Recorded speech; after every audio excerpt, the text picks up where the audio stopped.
Man must go back in memory, seek for and destroy the causes of evil however far back they lie. This going into the past and replaying a scene of the past in imagination as it ought to have been played the first time, I call revision.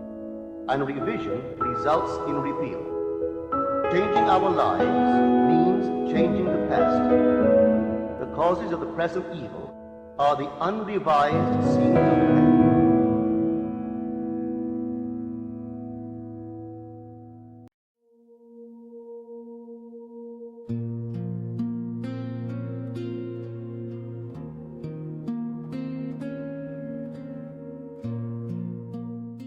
Tus estados de conciencia.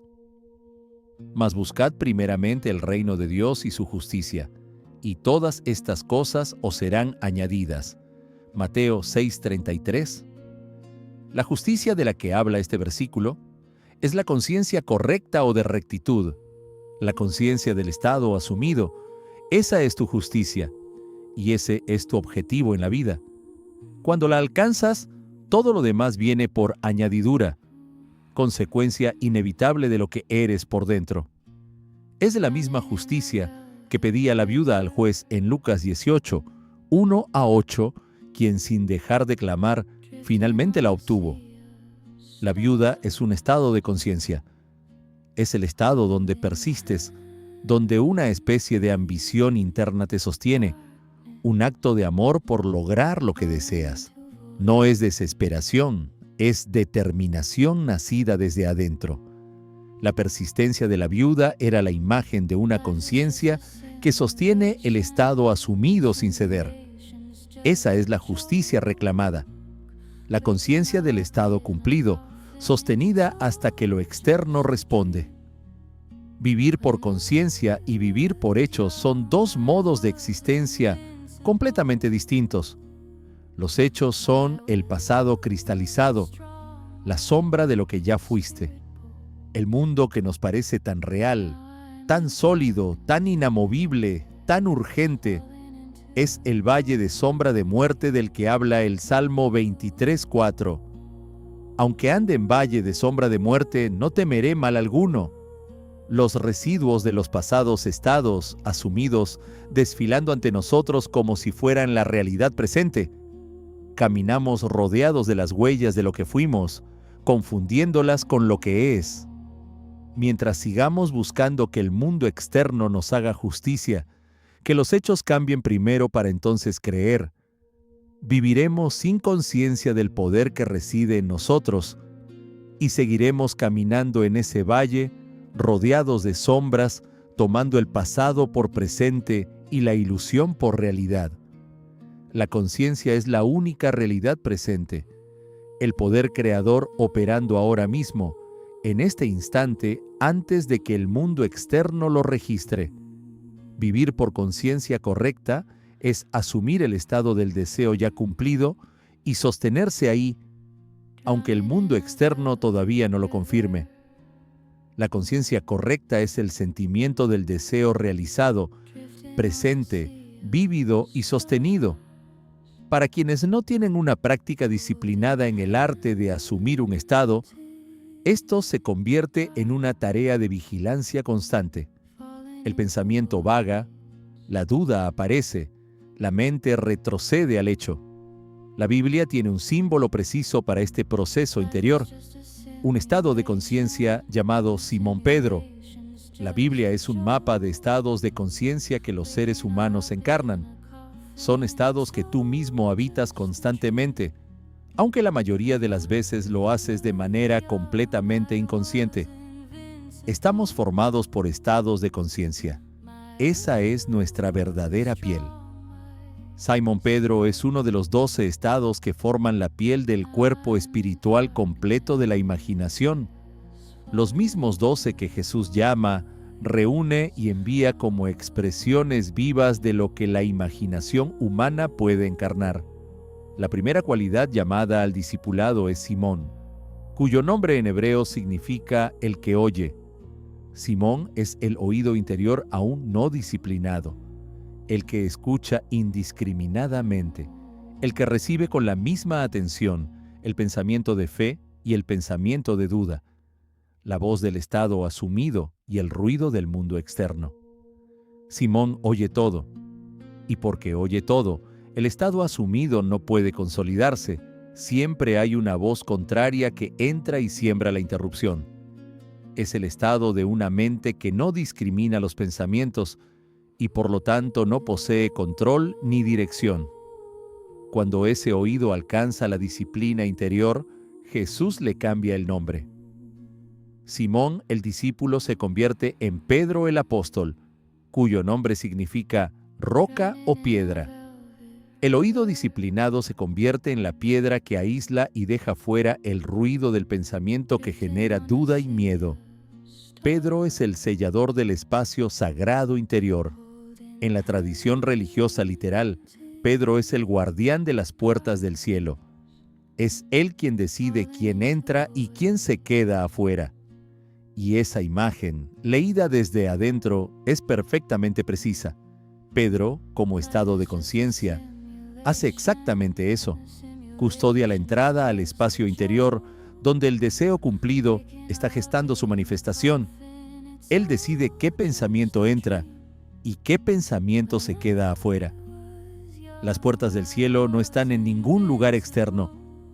Están en tu mente, en el umbral entre la duda y la fe. Y Pedro es el estado que las custodia. La piedra que sellaba la tumba de Jesús es el mismo símbolo. Esa piedra protegía el misterio de Cristo. Sellaba el espacio donde ocurría la transformación, aislándolo del mundo externo, mientras la resurrección se completaba en silencio. Pedro, el oído convertido en roca, hace exactamente lo mismo. Sella el espacio interior donde el estado asumido está gestando su manifestación y no deja entrar el pensamiento que lo mataría antes de tiempo. Cuando vas a la cama de noche con la intención de impregnar tu subconsciente con el estado del deseo cumplido, estás encarnando el estado Pedro. En ese umbral entre la vigilia y el sueño, solo autorizas el ingreso de aquello que confirma el deseo cumplido. El oído disciplinado escucha únicamente al Señor interior. Y cuando la manifestación finalmente emerge, cuando el deseo resucita como hecho externo, la piedra se remueve sola. Ya no hace falta aislar porque lo que estaba gestando ya nació. Para entender la arquitectura completa de la manifestación consciente, hay que hablar de Moisés, cuyo nombre en hebreo significa extraído del agua. Psicológicamente, esto significa que la conciencia, tu yo soy o autoridad mental, tiene que emerger primero por encima del océano de los pensamientos caóticos y las emociones reactivas.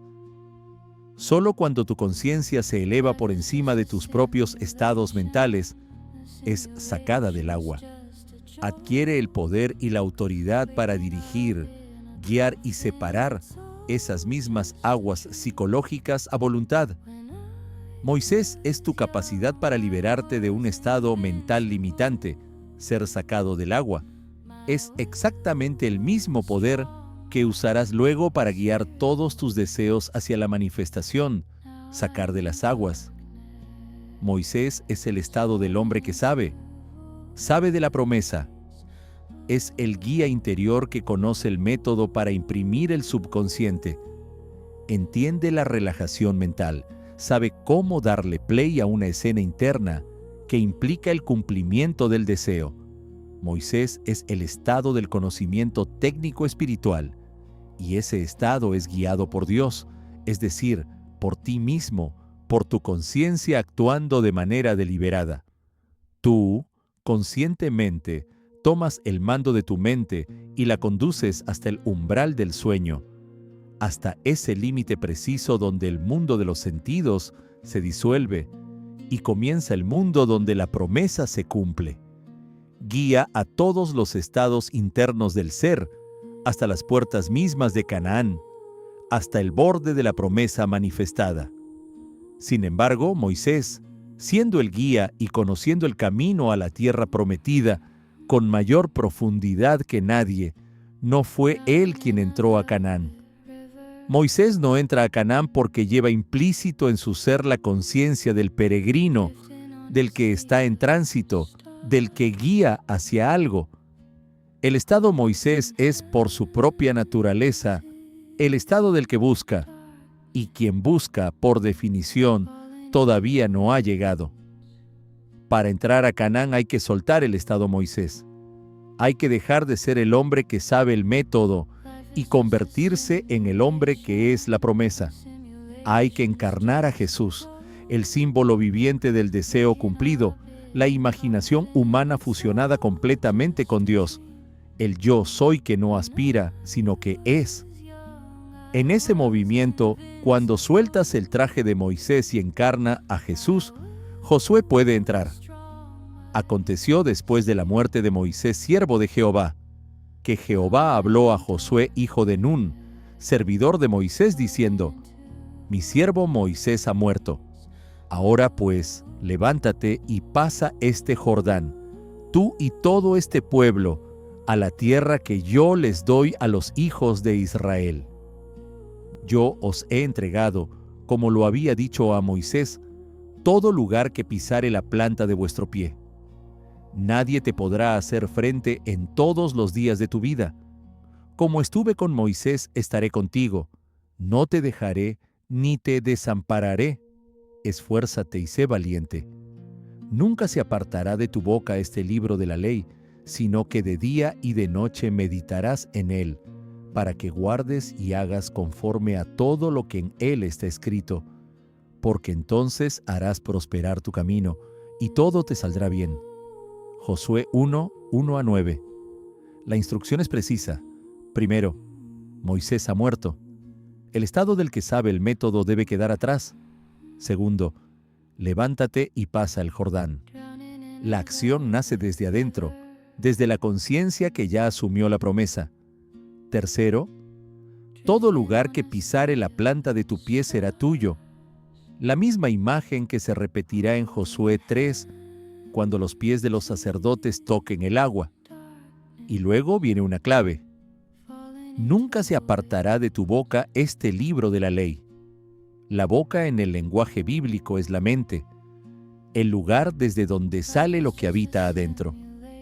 El libro de la ley es la letra escrita por tu propia imaginación, el estado que has grabado en tu interior como verdad.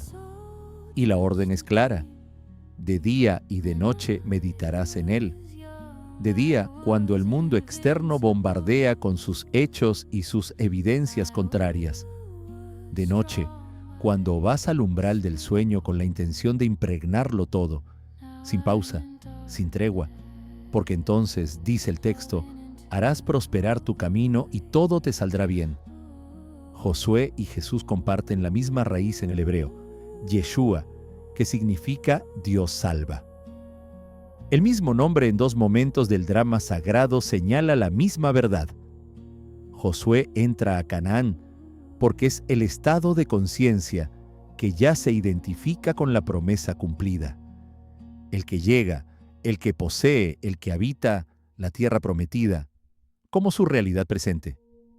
La tierra prometida es el estado de conciencia en el que el deseo ya es un hecho sentido. Canaán es lo que Neville llamaba vivir en el fin. Vivir en el fin requiere soltar el estado del hombre que estudia cómo llegar al fin y encarnar el resultado. El movimiento es de Moisés a Josué, del conocimiento a la encarnación, de la técnica a la identidad. El texto de Josué 3 revela cómo se cruza ese umbral. Antes de entrar a Canaán, Dios le dice a Josué: Tomad pues, ahora 12 hombres de las tribus de Israel, uno de cada tribu.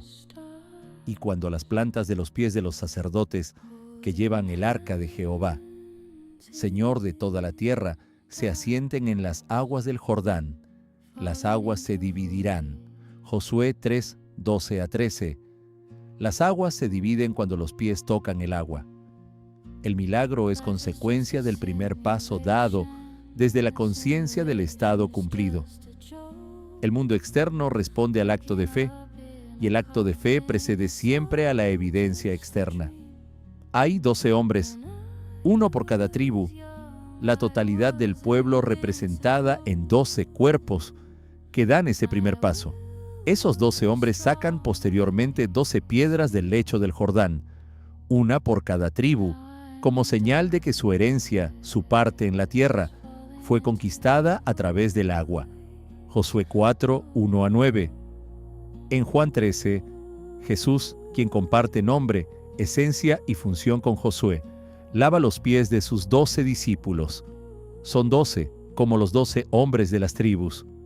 Son los pies los que reciben el acto sagrado, como los pies de los sacerdotes que tocaron el Jordán. Cuando Pedro rechaza el lavado y dice, «No me lavarás los pies jamás», Jesús le responde con una frase que resuena directamente con la promesa de Canaán. «Si no te lavare, no tendrás parte conmigo». Juan 13:8. La palabra parte es la clave. En Josué, las 12 piedras simbolizaban la parte heredada por cada tribu en la tierra prometida.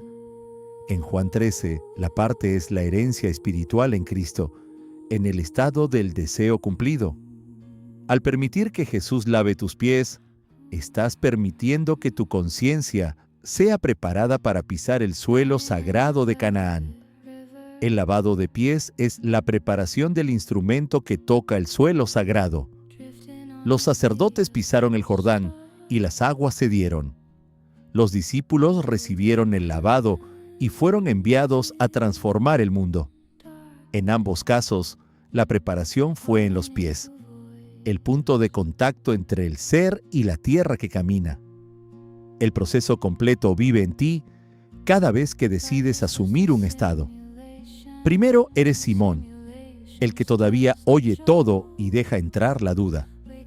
Luego, con la decisión de disciplinar el oído, te conviertes en el apóstol Pedro, la roca que sella el espacio donde el deseo está gestando. Después eres Moisés, el que toma el mando de su mente de manera deliberada y la conduce conscientemente hasta el umbral del sueño, hasta el límite preciso donde los sentidos ceden y comienza el territorio de la promesa. Y en ese umbral sueltas el mando, dejas de guiar y te entregas. Encarnas a Josué, el estado que ya simplemente es, el estado que pisa el agua antes de verla dividirse. Estos son los estados de conciencia que vives cada vez que manifiestas. La Biblia los describió con precisión porque habla de identidades, de transformaciones que ocurren desde adentro hacia afuera. Cada personaje es un estado que tú encarnas, y cada estado tiene su momento exacto en el proceso. Y la promesa es la misma que le hizo Dios a Josué. Todo lugar que pisare la planta de tu pie será tuyo. Todo estado de conciencia que habites con firmeza, con fe sostenida, con el oído sellado contra la duda, se convertirá en tu realidad externa. Con la misma certeza con que las aguas del Jordán cedieron cuando los pies tocaron el agua. Cada uno de tus deseos, cada objetivo que llevas en el corazón, es el botón de inicio de tu ser en su camino a través de los estados. Y ese camino tiene una arquitectura precisa, grabada en las Escrituras, con una claridad que solo se revela cuando dejas de leer la Biblia como historia y comienzas a leerla como el mapa interior que siempre fue. Tus deseos son la voz de tu ser diciéndote hacia dónde ir. Son el inicio del recorrido, la primera señal del proceso creativo que opera en tu interior. Y ese proceso tiene estados que atravesar, cada uno con su función, cada uno con su momento. Conocerlos es conocerte a ti mismo como lo que realmente eres, el origen de todo lo que se manifiesta en tu vida.